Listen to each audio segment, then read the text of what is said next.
रामकृष्ण हरी. जय श्रीराम माऊली. तुमच्या सगळ्यांचं महाराष्ट्र मंडळ बेर या विठोबा वारी या उपक्रमांतर्गत सुरू असलेल्या हरिपाठ चिंतन या सत्रात खूप खूप मनापासून स्वागत.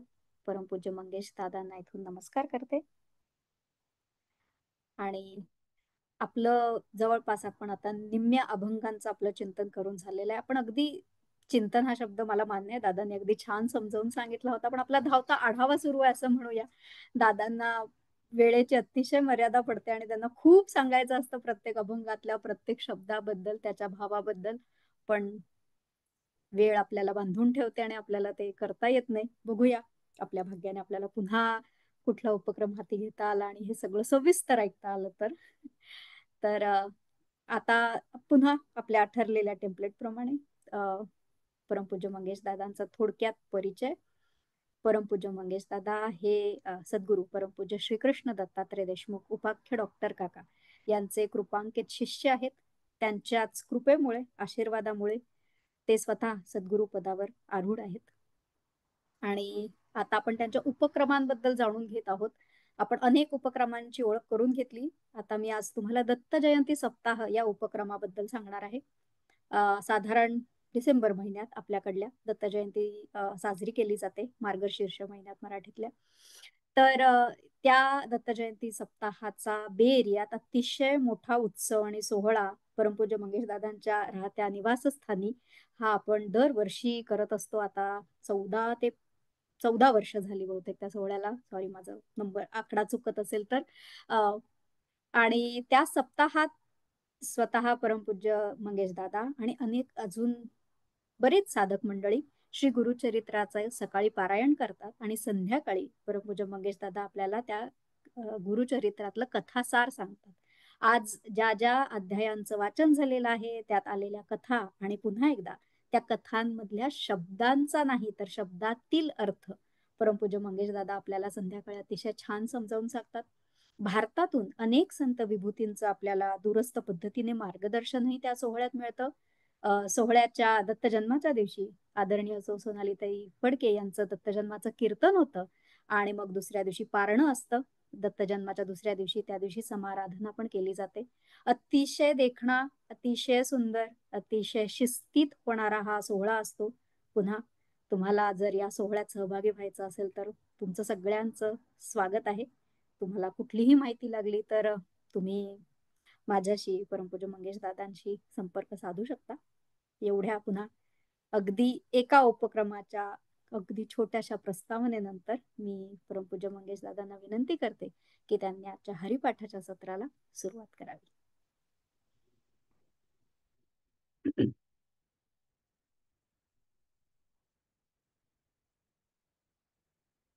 गलद्दानगण्डं मिलद्भृङ्गखण्डं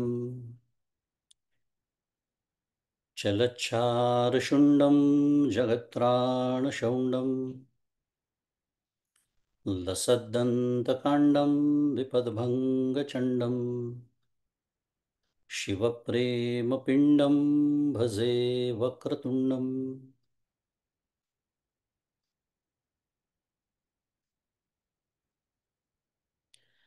अहं निर्विकल्पो निराकाररूपो विभुर्व्याप्य सर्वत्र सर्वेन्द्रियाणां सदा मे समत्वं न मुक्तिर्न बन्धः चिदानन्दरूप शिवोऽहं शिवोऽहं चिदानन्दरूप शिवोऽहं शिवोऽहम्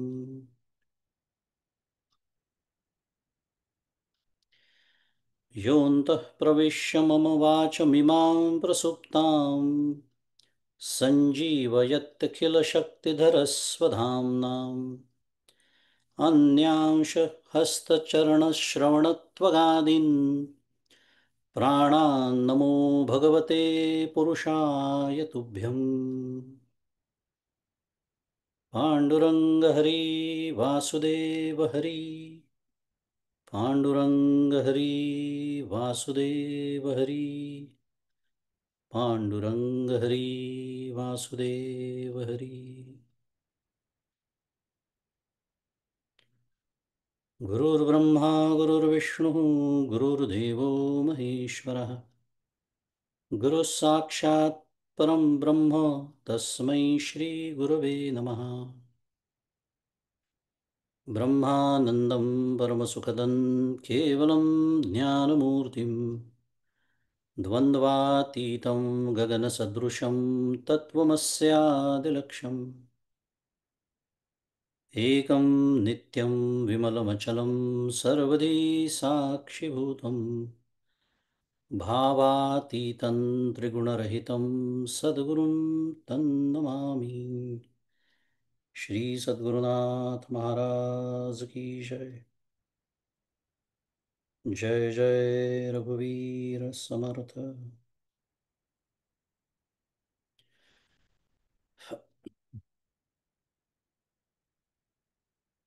श्री विठ्ठलचरणी आणि माऊली श्री ज्ञानेश्वर महाराज यांच्या चरणी शिरसाष्टांग वंदन।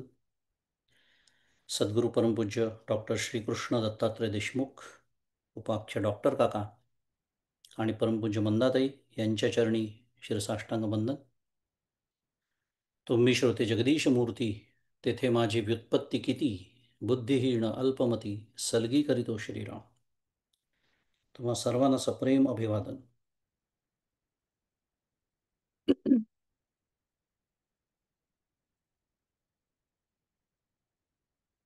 पांडुरंगाच्या आणि माऊलींच्या कृपेने हरिपाठाचं चिंतन आपलं सुरू आहे। आज आपल्या चिंतनाला आपण अभंग क्रमांक 19 पासून सुरुवात करतोय। काल 18 पर्यंत आपलं चिंतन झालं। 16व्या अभंगात अत्यंत महत्त्वाचा विषय येऊन गेला। काल जे नसतील त्यांच्यासाठी फक्त उल्लेख करतो। तुम्हाला जेव्हा त्याचं मुद्रण मिळेल तेव्हा ऐका, कारण हरिभक्ती जपे तो नर दुर्लभ असं माऊली म्हणालेले आहेत। त्याचा विचार आपण आज केला आणि आज 19व्या अभंगाकडे वळूया। कारण वेदशास्त्र प्रमाण श्रुतीचे वचन एक नारायण सार जपा असं माऊली म्हणते या अभंगामध्ये। वेदशास्त्र प्रमाण, कोणाला प्रमाण? हे जे मी सांगतोय, एवढं नामाचं महात्म्य गातोय असं माऊली म्हणते आहे। 19 अभंग 18 अभंग झालेत। तर श्रुतीचं वचन ज्यात आहे असं जे वेदशास्त्र, ते प्रमाणभूत वचन आहे। काय? एक नारायण सार जपा। तुम्ही सर्व जीवनाचं सार असलेल्या नारायणाचा जप करा। तात्पर्यभूत काय आहे वेदांचं सुद्धा तेच आहे। ज्ञानेश्वर महाराज हरिपाठामध्ये अनेक उपपत्तीद्वारा आपल्याला नाम महात्म्य सांगत आहेत। त्यात ही एक अजून उपपत्ती आली आहे की हे अरे वेदशास्त्र प्रमाण आहे, त्याला मी सांगतो म्हणून नाही सुरू आहे सगळं। आणि वेदशास्त्राधिकांची त्याला अनुकूलता आहे, ती कशी आहे हे सांगणारा हा अभंग आहे। कारण कर्म, उपासना आणि ज्ञान ही 3 कांडे असलेले वेद, पण त्यांचं सार काय आहे तर ब्रह्म किंवा हरिरूप नारायण हे त्याचं सार आहे। जीवो ब्रह्मैव नापरः हा सिद्धांत आहे, त्याच्यासाठी सगळं आहे। आणि सार म्हणजे सर्व साधनांचा पूर्ण विचार करून त्यातून काढलेला निष्कर्ष, त्याला म्हणायचं सार। सार म्हणजे निष्कर्ष, बरोबर। जीवो ब्रह्मैव नापरः हा निष्कर्ष आहे। आणि तो निष्कर्ष सामान्य बुद्धीच्या एखाद्या व्यक्तीने काढलेला नसून सर्वज्ञ अशा वेदांनी काढलेला आहे। माऊली इथे वेदशास्त्र प्रमाण म्हणते आहे, वेदशास्त्र प्रमाण आहे त्याला। पुढे माऊली म्हणते जपतप कर्म हरिविण धर्म वावगाची श्रम व्यर्थ जाय। जप, तप, कर्म, हरिविण धर्म, 4 गोष्टी सांगितल्या। जप, तप, कर्म, धर्म। हरिविण वावगाची श्रम व्यर्थ जाय। जपतपादी कर्म म्हणा, धर्म म्हणा, हे सर्व एका हरी वाचून व्यर्थ आहेत, ते निष्फळ श्रम होत। खूप काही शिकवतो आपल्याला हरिपाठ, मी तेच सांगतोय की पुन्हा वेळेची मर्यादा। पण खूप काही शिकवतो। मी का म्हणालो की ह्यातल्या गोष्टी आपण करत असतो, त्या केल्या पाहिजे, बरोबर आहे। पण हरीचं प्रेम, हरीचं नाम सोडून जर मी करत असेल तर ते व्यर्थ आहे। निर्वाळा देऊन टाकलाय माऊलींनी. निर्णय देऊन टाकलेला आहे, निर्वाळा केलेला आहे. त्यामुळे सर्व श्रुती, स्मृती, पुराण इत्यादिकांचं सारभूत असा हा नारायण नाम जप सोडून जर मी हे सगळे बाकीची जप म्हणा, तप म्हणा, कर्म म्हणा, धर्म म्हणा इत्यादी साधनांचं जर मी आचरण केलं तर तो श्रम आहे. आणि तो श्रमही कसा आहे, तर सफल नसून व्यर्थ जाणार इथपर्यंत माऊली म्हणते. वावगाची श्रम व्यर्थ जाय, म्हणून वावगा शब्द लावलाय त्याला. निष्फल आहे. आता प्रश्न येतो असा मनामध्ये ऐकल्यानंतर, मग हे करू नये का मग जप तप कर्म धर्म इत्यादी? करू नये असं सांगितलेलंच नाही ना, तर ती साधनं म्हणून सांगितलीच नसती. मग काय सांगणं चाललंय? सांगणं हे चाललंय की तो वावगा कसा ठरतो, ती साधनं जर शून्य असतील समजा, ती साधनं हरिनामाविणं शून्य आहे आणि भगवन नाम, मग ती साधनं जर शून्य असतील तर भगवंताचं नाम कसं आहे, ते एक आहे. काय मी कॉम्प्युटरचा माणूस आहे ना, मला बायनरीज कळतं फक्त 0101. इतर साधनं शून्य असतील तर भगवंताचं नाम एक आहे. आता समजा मी जप करतोय, तप करतोय, कर्म करतोय, 3 शून्य झाली समजा, शून्यच आहेत. त्याला काय, त्याला किंमत काय आहे, काही नाही. पण त्याच्या पाठीमागे मी एक लावला समजा, तर अचानक 1000 होतात त्याचे. ही मार्मिकता आहे बरं का. हे करू नये हे सांगणं सुरू नाही आहे, पण मी भगवंताचं नामस्मरण न करता, त्याचं प्रेम न ठेवता हे करत असेल तर शून्य किंमत आहे. त्याच्या सह करत असेल तर शतपटींनी त्याचा फायदा आहे, हे सांगणं सुरू आहे. शतपटींनी फळ आहे. म्हणजे मुद्दा, भगवंताचं नाम इज नॉट ऑप्शनल. शुद्ध मराठीत, it's not optional, it's a hygiene factor. पुढे जाऊ. हरिपाठी गेले ते निवांत चिठेले, भ्रमर गुंतले सुमन कळिके. माऊली एक तर छान आपल्याला आश्वासनही देते की हरिपाठी जे गेले ते निवांत चिठेले, आणि एक सुंदर दृष्टांतही देते, भ्रमर गुंतले सुमन कळिके, की हरिनामाच्या मार्गाने जे गेले त्यांना काय झालं, संपूर्ण शांतीचा लाभ झाला. ज्याला भगवद्गीता प्रशांत असं म्हणते. निवांत खूप छान शब्द आहे इथे. आपण व्यवहारात जितक्या हलक्या अर्थाने तो वापरतो तसा नाही आहे तो. मी निवांत बसलो आहे म्हणजे काय, मी रिकाम आहे, मला करायला काही नाही, असा अर्थ नाही आहे त्याचा. ती त्याची एक अभिव्यक्ती निश्चित आहे. निवांत, निवून जाणं म्हणतात त्याला.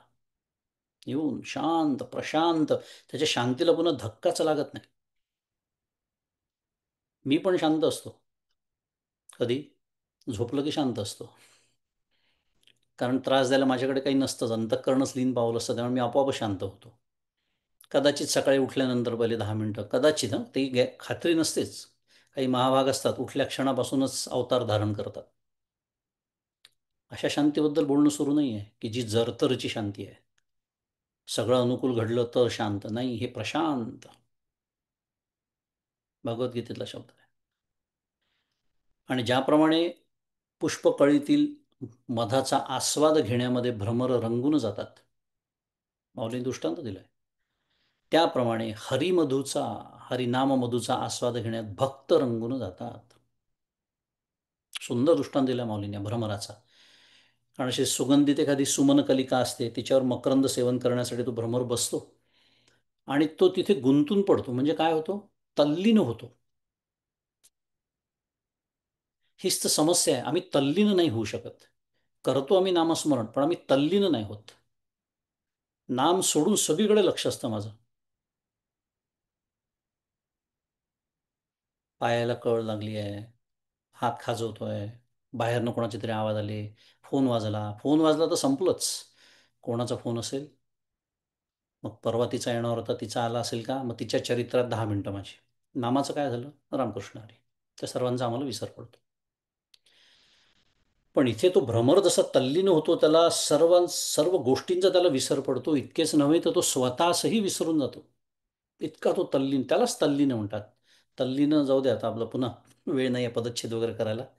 तत्लीन, तत् म्हणजे परब्रह्मतत्व असा त्याचा खरा अर्थ होतो. तत्पर सारखाच तल्लीन शब्द व्यवहारात आपण जसा वापरतो तसा परमार्थात वापरला जात नाही. एवढंच बोलतो, पुढे जाऊया. पण हरिनाम घेणारा जो भक्त असतो त्याची अवस्था कशी होते, तो कसा तल्लीन होतो, कसा देहभान विसरतो, त्याच्यासाठी या माऊलीने दृष्टांत दिला भ्रमराचा. आणि माऊली पुढे म्हणते, ज्ञानदेवी मंत्र हरिनामाचे शस्त्र यमकुळ गोत्र वर्जियले. शस्त्र शब्द वापरलाय हरिनामाला. म्हणजे काय काय म्हणतात आहे, ज्ञानदेव महाराज ज्ञानदेवी मंत्र, त्यांची स्वाक्षरी आलेली आहे पुन्हा नेहमीप्रमाणे शेवटच्या चरणात. सिग्नेचर म्हणतो आपण त्याला शुद्ध मराठीत, की हरिनाम मंत्र हे माझे शस्त्र आहे. आणि त्याला भिवून आमच्या कुळाच्या वाटेला देखील यम येत नाही. यम कुळ गोत्र वर्जियले. हे माझ्या तर सोडूनच द्या, कुळाच्या सुद्धा वाट्याला तो येत नाही, इतका त्या शस्त्राचा धाक आहे. कारण नाम हे अमोघ शस्त्र आहे. इतर शस्त्र असतात ना, ती बाह्य शत्रूंचा नाश करतात, पण नाम असं शस्त्र आहे की ते काम, क्रोध, लोभ, अभिमान इत्यादी जे काही षडविकार असतात आपल्या अंतःकरणामध्ये, त्या सर्व अंतःशत्रूचा ते नाश करतं. ह्या दृष्टीने ते शस्त्र आहे. साचची बोलाचे नवे हे शास्त्र, पै संसार जिणते हे शस्त्र, आत्मा अवतरविते मंत्र, अक्षर इये. माऊली बोलते आहे ज्ञानेश्वरीमध्ये. ज्ञानेश्वरीचं वर्णन म्हणजे भगवद्गीतेचं वर्णन ज्ञानेश्वरीत माऊली करते आहे. कसं, की साचची बोलाचे नवे हे शास्त्र, हे काही केवळ शब्द पांडित्याचं शास्त्र नाही आहे. पै संसार जिणते हे शस्त्र, संसार शत्रूला जिंकणारं हे काय आहे, शस्त्र आहे. भगवद्गीता हे संसार जिंकण्याचं शस्त्र आहे. आणि आत्मा अवतरविते मंत्र, म्हणजे ही जी अक्षर आहेत भगवद्गीतेतली, ही अक्षर आत्म्याला प्रकट करणारे काय आहेत, मंत्र आहे. अक्षर ई म्हणते माऊली. आता भगवद रूप मंत्र ज्या हरीनी आपल्याला दिलेत, त्या हरीचं नाम हे शस्त्र नसणार का? ते माईक संसार तारून नेणारी ती सगळी मंत्र असल्यामुळे मृत्यूनी त्यांच्यासह त्यांचं कुळगोत्र सुद्धा मरणधर्माच्या यादीतून काढून टाकलं, असा त्याचा अर्थ आहे. आणि इतर शस्त्रांचा विचार केला, अनेक शस्त्र आहेत जगात आपल्याला माहिती आहे, पण ती मृत्यूपर्यंतच चालतात. फार तर फार त्या शस्त्राने काय होईल, मरण येईल. ह्याच्या पलीकडे ते शस्त्र काय करू शकतं, काहीच नाही. पण नाम हे जे शस्त्र आहे ते मृत्यूवरही त्याच्यावरही त्याची सत्ता चालते, हे सांगणं सुरू आहे. म्हणजे नेमकं काय, तर नामाने मृत्यूची बाधाच नष्ट होऊन तो नामधारक असतो, तो अमर होतो. कारण यमदेवतेची भीती का वाटते, कारण पुढे आपल्या जीवानी जी काही कर्म केली असतात त्याप्रमाणे जे काही छळ भोगायचे असतात. 3 ताप आपल्याला माहिती आहेत, पुन्हा वेळ नाही वर्णन करायला. आणि पुन्हा तो किती लक्ष योनींमधनं आपल्याला घालणार, पुन्हा पुढचा जन्म मनुष्याचा आहे, कोणी खात्री दिली, कालच विचार आपण केला. पण हे सगळं यम करू शकत नाही कोणाच्या बाबतीत, जो वैष्णव आहे, भगवंताचा भक्त आहे. म्हणून म्हटलंय यमे कुळगोत्र वर्जियेले. पुढे अभंग क्रमांक 20. नाम संकीर्तन वैष्णवांची जोडी, पापे अनंत कोडी गेली त्यांची. पहिलं चरण आहे. नाम संकीर्तन वैष्णवांची जोडी, म्हणजे काय, हरिभक्तांनी नामसंकीर्तनाची पाठ म्हणजे ठेव, जोडी याचा अर्थ ठेव, जोडून ठेवली असल्यामुळे काय झालं, त्यांच्या जन्मोजन्मीची अनंत कोटी पातकं नष्ट झाली. कारण त्याच्याशिवाय मगाशी जे सांगितलं ते शक्यच नाही आहे. कारण अनंत जन्मांची पापं आहेत ना आपली, सगळ्यांचीच आहेत, संचित म्हणतात त्याला. पण ती त्याची जळून भस्म होतात त्या ज्ञानी भक्ताची. म्हणून तर आपण जे बोललो की यमावरती सुद्धा, मृत्यूवरती सुद्धा विजय आहे. पण नामसंकीर्तन वैष्णवांची जोडी, पापे अनंत कोडी गेली त्यांची. का बरं गेली? कारण हे जे वैष्णव आहेत ना, ते अखंड नामसंकीर्तन करतात. काय आहे, मी आयुष्यभर माझी सत्ता, संपत्ती, यश, कीर्ती इत्यादी गात असतो. काय प्रत्येकाने आपापला विचार करायचा. परमार्थामध्ये नेहमीच आपण सांगतो की परमार्थ आणि प्रपंचात हा एक मूलभूत फरक आहे. प्रपंच कशाला, दुसऱ्याची परीक्षा जो करतो त्याला प्रपंच असं म्हणतात, जो स्वतःची परीक्षा करतो त्याला परमार्थ असं म्हणतात. याला हे शोभतं का, तिला ते बरं दिसतं का, त्यांनी असं वागायला हवं होतं का, माझ्याच वाट्याला हे का, प्रपंच. पण माझं काय चुकलं, मला थोडा क्रोध आला काल, तो यायला नको होता, का आला, परमार्थाला सुरुवात झालेली आहे, कारण आत्मपरीक्षणाला सुरुवात झाली आहे. पण मी ते करत नाही. मी काय करतो, आयुष्यभर माझं गुणगान करतो, सत्ता संपत्ती, मी असा आहे, मी तसा आहे, माझ्याबद्दल काही माहिती आहे का तुम्हाला, मी कोण आहे. आणि अस्सल जो वैष्णव असतो तो काय करतो, तर तो हरीची सत्ता, हरीची प्रतिष्ठा, हरीची संपत्ती, त्याची कीर्ती ह्याविषयी सांगणं, ऐकणं, वाचणं, गायन करणं, ह्याला म्हणतात नामसंकीर्तन. आणि या नामसंकीर्तनाची हरिपाठाला तो जोड देतो. त्यामुळे हरीशी ऐक्य साधून काय होतं, अद्वैत भावामुळे द्वैतातील हे जे मत्सर, ईर्ष्या, स्पर्धा, द्वेष, तुलना, क्रोध, काम इत्यादी जे पातकांची बीज ज्याला म्हणतात, ही बीज आहेत, ह्यांच्यामुळे पातकं घडतात. ते बीजच नष्ट झाल्यामुळे पातकं राहणार कशी. हा फरक पडतो माझ्यात आणि खऱ्या वैष्णवामध्ये.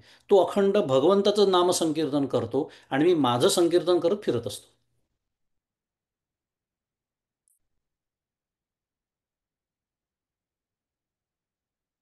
थोडा आजच्या भाषेत सांगतो. 2 ट्रिलियन गॅलेक्सीज. किती? 2 ट्रिलियन. बिलियन, ट्रिलियन, मिलियन ही भाषा भारतातल्या लोकांना माहिती झाली आता. नसेल तर बघून घ्या. 2 ट्रिलियन म्हणजे किती, लिहिता येतं का शून्य बघा. 2 ट्रिलियन गॅलेक्सीज, 706 ट्रिलियन स्टार्स. किती? 706 ट्रिलियन इतके स्टार्स, म्हणजे फक्त तारे, ग्रहांबद्दल तर बोलायलाच नको. And this entire universe, the visible universe is only 0.01%. शुद्ध मराठी शब्द सांगतो त्याला, माइंड बॉगलिंग. तुम्ही म्हणाल मंगेशदादांनी हा मध्येच वेगळाच गिअर टाकलेला दिसतोय. वेगळा गिअर नाही टाकलेला. काय सांगतोय, अनंत कोटी ब्रह्मांड नायक, या प्रचंड पसाऱ्यामध्ये पृथ्वी धुळीच्या कणा एवढी सुद्धा नाही, आणि त्या धुळीच्या कणा एवढ्या नसलेल्या ग्रहावरती बसलेला मी. आता त्याला धुळीचा कण म्हणणं सुद्धा म्हणजे फार मोठा त्याचा सत्कार केल्यासारखं होईल. आणि मी आयुष्यभर माझं नामसंकीर्तन करत फिरतोय. म्हणून सद्गुरू परमपूज्य काका माझे सद्गुरू म्हणतात की अहंकार लय करायचा असेल ना, तर स्वतःची तुलना भगवंताशी करा, बाकी कोणाशीही करायची नाही, भगवंताशी करायची, आपोआप अहंकार लय होतो. आणि त्याच्यासाठी मी तर म्हणतो ॲस्ट्रॉनॉमी सारखा दुसरा विषय नाही. क्षुल्लक शुद्ध शब्दसुद्धा मोठा वाटेल इतकं आपलं क्षुल्लक अस्तित्व आहे आपलं. आणि ते घेऊन मी फिरत असतो. माऊली पुढे म्हणते, अनंत जन्मांचे तप एक नाम, सर्व मार्ग सुगम हरिपाठ. अनंत जन्मांचं तप हे एका नामाच्या बरोबरीचं आहे. असा हा हरिजप कसा आहे, साधन मार्गामध्ये अतिशय सोपा आहे, सुगम हरिपाठ. कितीतरी वेळा सांगून झालेलं आहे. भगवन नाम पहिली गोष्ट तर अनंत जन्मांच्या तपाचं फळ आहे. मी परवाच म्हणालो होतो की आपल्या मुखी जर नाम येत असेल तर खरंच भाग्यवान समजा स्वतःला. आपल्याला कळत नाही आपले पूर्वीचे जन्म काय आणि आपली कर्म कोणती, पण ज्या अर्थी मी नाम घेते आहे किंवा घेतो आहे, घ्यावंसं वाटतं आहे, नक्की भाग्यवान आहात, नक्की. फक्त पुरेसं नाही आहे ते, ज्या पद्धतीने घ्यायला हवं आहे तसं अजून घेत नाही आहे, एवढीच समस्या आहे फक्त. अनंत जन्मांच्या तपाचं फळ आहे, कारण या जगामध्ये, आणि दुसरी गोष्ट जगात या साधना इतकं सुगम दुसरं कोणतंही साधन नाही. कारण कर्माची सूक्ष्मता किंवा तपयोगाची कठोरता, ज्ञानाची दुर्ज्ञेयता, व्रतादिकांची कर्कशता, वैराग्याची तीव्रता, हे बाकीच्या सगळ्या साधनांमध्ये अपेक्षित आहे, ते ज्याच्यात नाही. आणि सगळ्यात महत्त्वाचं, ज्या मार्गामध्ये भगवान स्वतः सहाय्यक आहे त्याचंच नाम गातोय मी, ते सुगम नसणार तर काय, त्यात आश्चर्य ते काय. पुढच्या अभंगात माऊली म्हणते, योग याग क्रिया धर्माधर्म माया गेले ते विलया हरिपाठे. योग याग क्रिया धर्माधर्म माया योग यज्ञ नित्यादी कर्म धर्म व अधर्म. धर्माधर्म म्हणजे धर्म आणि अधर्म. या सर्व बाबी कशा आहे मायेच्या क्षेत्रातल्या आहेत आणि हरिनामाच्या पठनाने त्या सर्व लयाला जातात, लीन होतात. आता योगश्चित्त वृत्ती निरोधा सूत्र आहे अष्टांग योगातलं.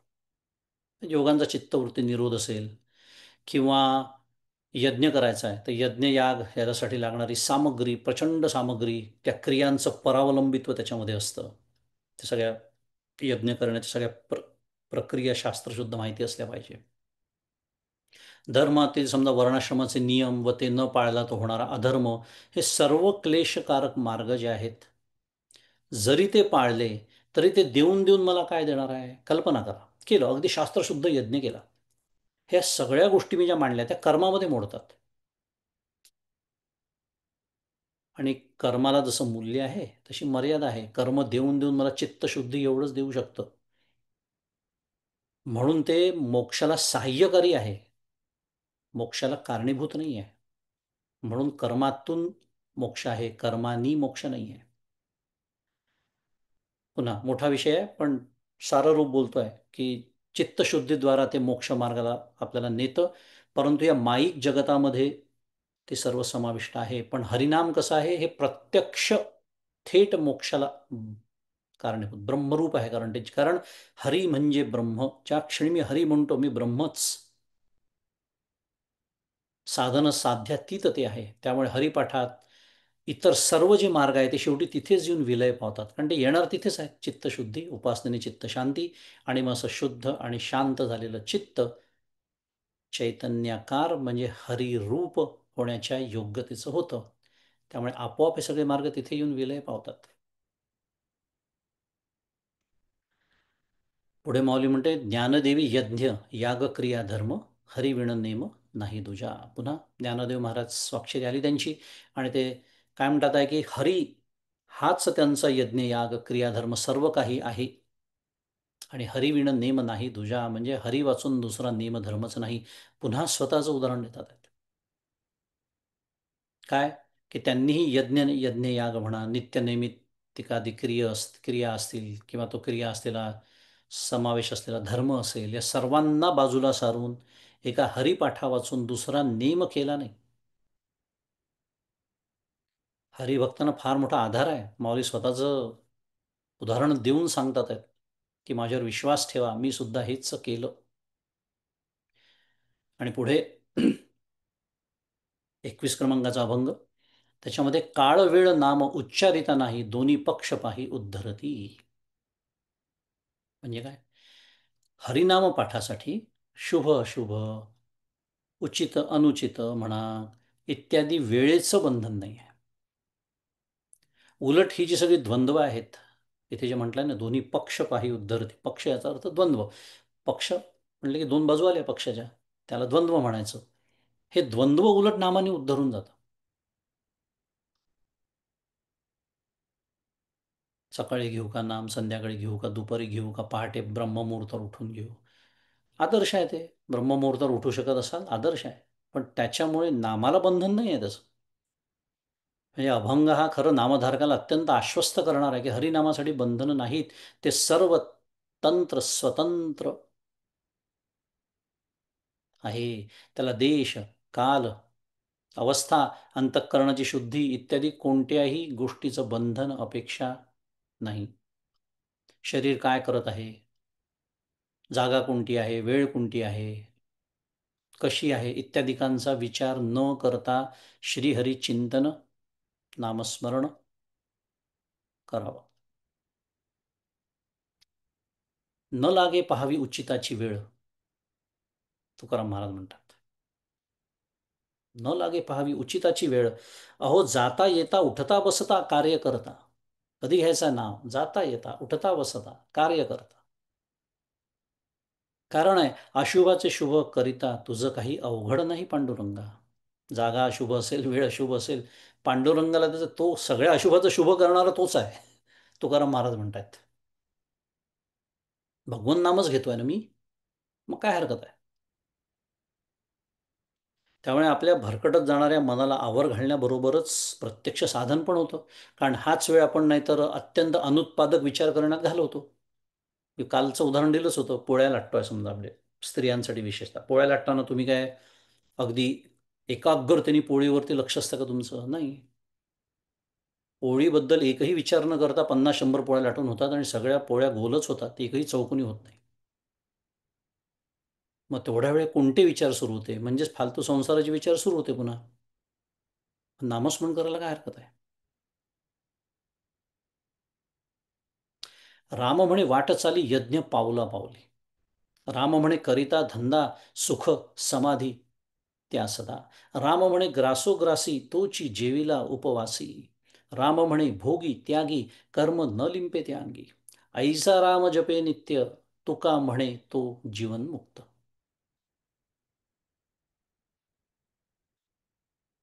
धंदा म्हणजे नोकरी धंदा सुरू असताना राम म्हणा. फिरायला गेले बाहेर राम म्हणा. जेवता आहात राम म्हणा. तोची जेविला उपवासी. इतकं सर्व संतांनी सांगून ठेवलंय, इतका सोपा मार्ग दिलेला आहे, पण पुन्हा तेच सरडगण आपलं. सोपं असल्यामुळेच तुम्ही पाहत नाही त्याच्याकडे.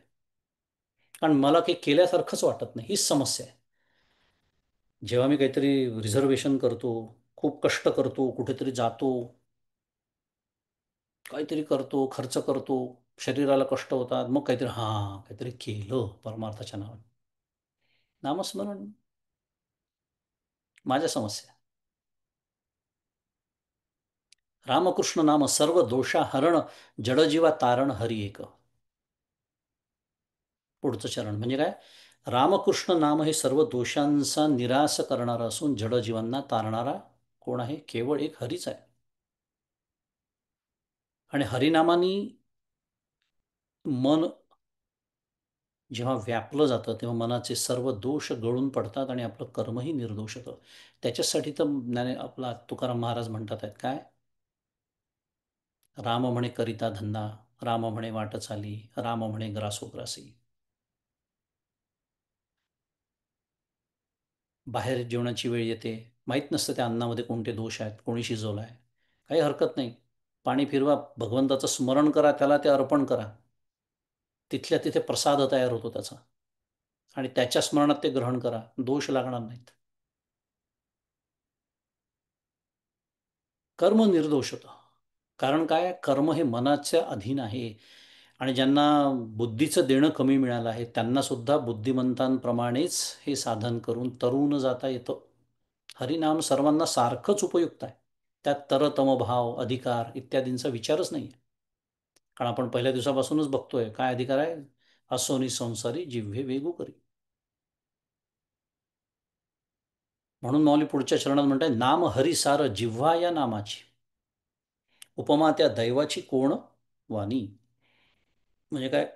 सर्व तत्व विचारांचं सार असलेल्या या हरिनामासाठी ज्याची जिव्हा आहे, म्हणजे ज्याच्या वाणीवर सदैव भगवंताचं नाम आहे, त्याच्या दैवाचं उपमा देऊन वर्णन कोण करू शकेल? पहा माऊली सुद्धा म्हणते, ज्याच्या मुखी नाम आहे त्याच्या भाग्याचं काय वर्णन करता?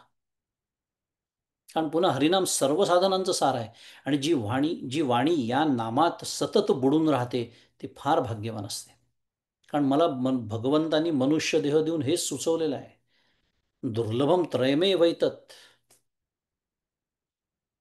देवतानुग्रह देवतानुग्रह हेतुकम, देवानुग्रह हेतुकम मनुष्यत्व मुमुक्षत्व महापुरुष संश्रया. लाभलेला आहे आपल्या सर्वांना. विवेक चूडामणीमध्ये आचार्य म्हणतात आहे दुर्लभम त्रयम एव एतत. अत्यंत या 3 दुर्लभ गोष्टी आपल्याला लाभलेल्या आहे. म्हणून तर तुकाराम महाराज स्वतःच्या वाणीला काय म्हणतात? घेई घेई वाचे गोड नाम विठोबाचे. घेई घेई माझे वाचे. आपल्या वाणीला सांगतात आहे बाई, विठोबाचं नाम घे, नको व्यर्थ बडबड करू. व्यवहारापुरती तर आपल्याला बोलावंच लागणार आहे, त्याला काहीच अडचण नाही आहे परमार्थामध्ये. पण ते सोडून किती व्यर्थ वायफळ बडबड मी करत असतो दिवसभर, पण भगवंताचं नाम मात्र घ्यायला तयार होत नाही. इतकं सगळं आपल्याला समजल्यानंतर सुद्धा याला समर्थांनी एक खास शब्द ठेवला आहे, पढत मूर्ख.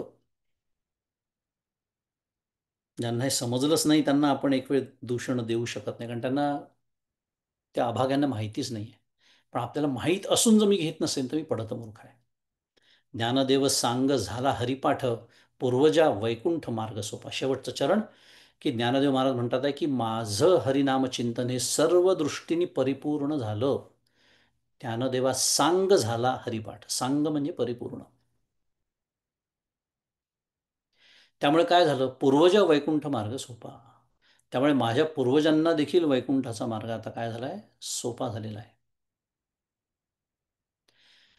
श्री ज्ञानदेवांनी हरिपाठाची सर्व अंग जी आहेत, सर्व पैलू जे आहेत, जे आपण काल बोललो, हरिबुद्धी जपे तो नर दुर्लभ वगैरे वगैरे, हे सगळं लक्षात घेऊन तो सतत केला. त्यामुळे त्याची पूर्ण फलश्रुती त्यांना मिळाली.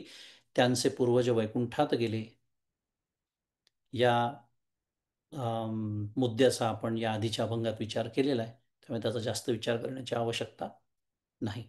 पुन्हा एकदा सातत्याने माऊली आपल्याला विविध पद्धतीने सांगते आहे, काय, नाम घ्या, भगवंताचं नाम घ्या. अशी प्रेरणा आपल्या सर्वांच्या हृदयामध्ये उत्पन्न होवो अशी सदिच्छा व्यक्त करतो पांडुरंगाच्या चरणी आणि माझ्या वाणीला विराम देतो. पुंडलिका वरदे हरी विठ्ठल, श्री ज्ञानदेव तुकाराम, पंढरीनाथ महाराज की जय. माऊली श्री ज्ञानेश्वर महाराज की जय. श्री सद्गुरुनाथ महाराज की जय. जय जय रघुवीर समर्थ.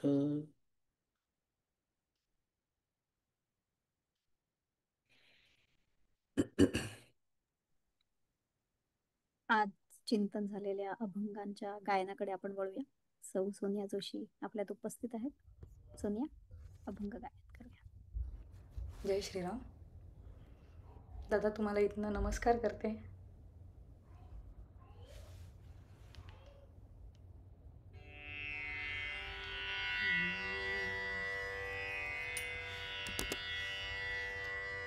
जय जय राम कृष्ण हरी, जय जय राम कृष्ण हरी, जय जय राम कृष्ण हरी, जय जय राम कृष्ण हरी, जय जय राम कृष्ण हरी, जय जय राम कृष्ण हरी, जय जय राम कृष्ण हरी, जय जय राम कृष्ण हरी, जय जय राम कृष्ण हरी, जय जय राम कृष्ण हरी, जय जय राम कृष्ण हरी, जय जय राम कृष्ण हरी, जय जय राम कृष्ण हरी, जय जय राम कृष्ण हरी, जय जय विठोबा रखुमाई, जय जय राम कृष्ण हरी, जय जय राम कृष्ण हरी, राम कृष्ण हरी, जय जय राम कृष्ण हरी, जय जय राम कृष्ण हरी, जय जय राम कृष्ण हरी, जय जय राम कृष्ण हरी, जय जय राम कृष्ण हरी, जय जय राम कृष्ण हरी. वेद शास्त्र पुराण श्रुतीचे वचन, एक नारायण सार जप. वेद शास्त्र पुराण श्रुतीचे वचन, एक नारायण सार जप. एक नारायण सार जप, एक नारायण सार जप. जप तप कर्म हरी विण धर्म, वाउगाची श्रम व्यर्थ जाय. वाउगाची श्रम व्यर्थ जाय, वाउगाची श्रम व्यर्थ जाय. हरिपाठी गेले ते निवांत चिठेले, भ्रमर गुंतले सुमन कळिके. भ्रमर गुंतले सुमन कळिके, भ्रमर गुंतले सुमन कळिके. ज्ञानदेवी मंत्र हरिनामाचे शस्त्र, ज्ञानदेवी मंत्र हरिनामाचे शस्त्र. नामदेव ज्ञानदेवी मंत्र हरिनामाचे शस्त्र. यमे कुळ गोत्र वर्जियेले, यमे कुळ गोत्र वर्जियेले, यमे कुळ गोत्र वर्जियेले. हरिमुखे म्हणा, हरिमुखे म्हणा, हरिमुखे म्हणा, हरिमुखे म्हणा, हरिमुखे म्हणा, हरिमुखे म्हणा. पुण्याची गणना कोण करी, पुण्याची गणना कोण करी, पुण्याची गणना कोण करी. नाम संकीर्तन वैष्णवांची जोडी, पापे अनंत कोटी गेली त्यांची. नाम संकीर्तन वैष्णवांची जोडी, पापे अनंत कोटी गेली त्यांची. अनंत जन्मांचे तप एक नाम, सर्व मार्ग सुगम हरिपाठी.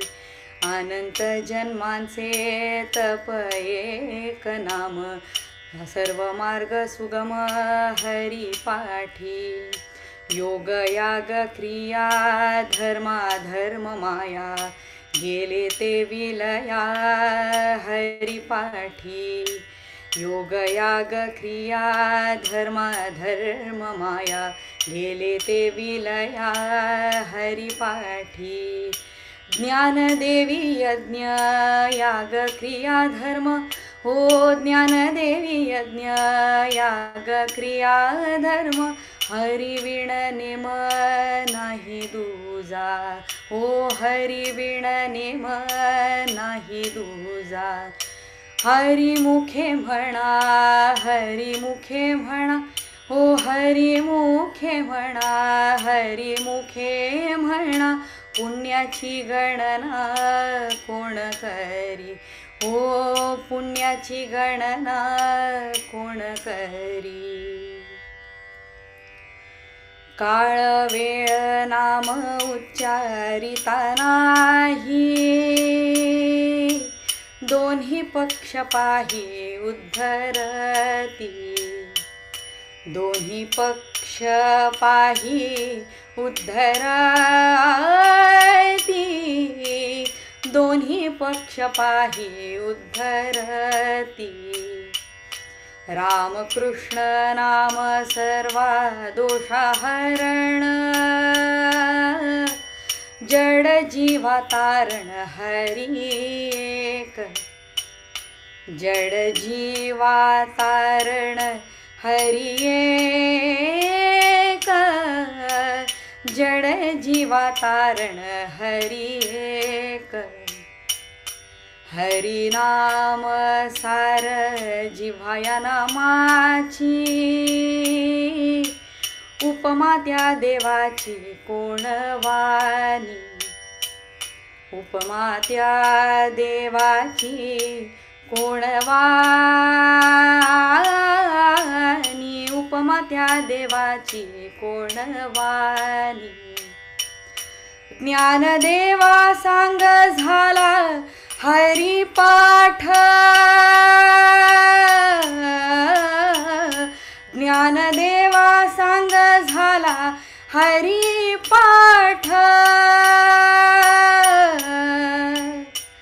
ज्ञानदेवा सांग झाला हरिपाठ, पूर्वजा वैकुंठ मार्ग सोपा, पूर्वजा वैकुंठ मार्ग सोपा, पूर्वजा वैकुंठ मार्ग सोपा. हरी मुखे म्हणा, हरी मुखे म्हणा, हरी मुखे म्हणा, हरी मुखे म्हणा, हरी मुखे म्हणा, हरी मुखे म्हणा. पुण्याची गणना कोण करी, पुण्याची गणना कोण करी, पुण्याची गणना कोण करी. हो पुण्याची गणना कोण करी, हो पुण्याची गणना कोण करी. पुंडलिका वरदे हरी विठ्ठल, श्री ज्ञानदेव तुकाराम. पंढरीनाथ महाराज की जय. माऊली श्री ज्ञानेश्वर महाराज की जय. श्री सद्गुरुनाथ महाराज की जय. जय जय रघुवीर समर्थ.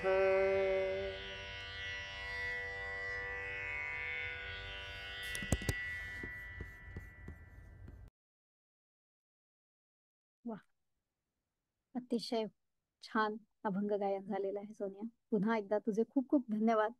रोज आम्हाला इतक्या भावपूर्ण स्वरात अभंग ऐकायला मिळतात आणि दादांचं निरूपण पुन्हा पुन्हा मनावर ठसतं. प्रत्येक शब्द अगदी छान उलगडला जातो तुझ्या आवाजातून. त्याच्यामुळे तुझे खूप खूप आभार सोनिया. अतिशय छान अभंग गायन होतं रोज. पुन्हा मी बोलणं प्रशस्त नाही असं मी रोज म्हणते आणि मी रोज बोलते. That's my job I guess. तर सांगायचा मुद्दा एवढाच की छोटासा एक आपण प्रयोग करून बघितला की संस्कार बदलवणं किती अवघड असतं. फोनवर आपण फोन उचलला की हॅलो म्हणतो, त्याच्याऐवजी आपल्याला नमस्कार किंवा जय श्रीराम असं म्हणता येते. कारण तेवढी सवय, तेवढा संस्कार बदलवण्यासाठी किती वेळ लागतो. हे जर आपण स्वतः एक छोटासा प्रयोग केला तर आपल्या लक्षात येईल की संस्कार पुसणं आणि नवा संस्कार करणं ही किती अवघड प्रक्रिया आहे. आणि त्याला जर हरिनाम असं इतकं छान साधन आपल्याला मौलीने दिलेलं आहे तर ते आपण का नाही करायचं. म्हणजे हा स्वतःलाच प्रश्न विचारायचा आणि स्वतःच उत्तर शोधायचं. पुन्हा आज दादांनी सांगितलं त्याप्रमाणे परमार्थ स्वतःच सुधारणा करण्यासाठी आहे. जगात किंवा दुसऱ्याच्या सुधारणा करण्याची परमार्थाची त्याच्यासाठी आपण नाही आहोत. आपला परमार्थ आपल्या सुधारणा करण्यासाठी आहे. तर एवढ्या विचारासह आज आपण थांबूया आणि आजचं सत्र संपलं असं मी जाहीर करते. पुन्हा उद्या भेटूया ठीक संध्याकाळी 8:30 वाजता. जय श्रीराम.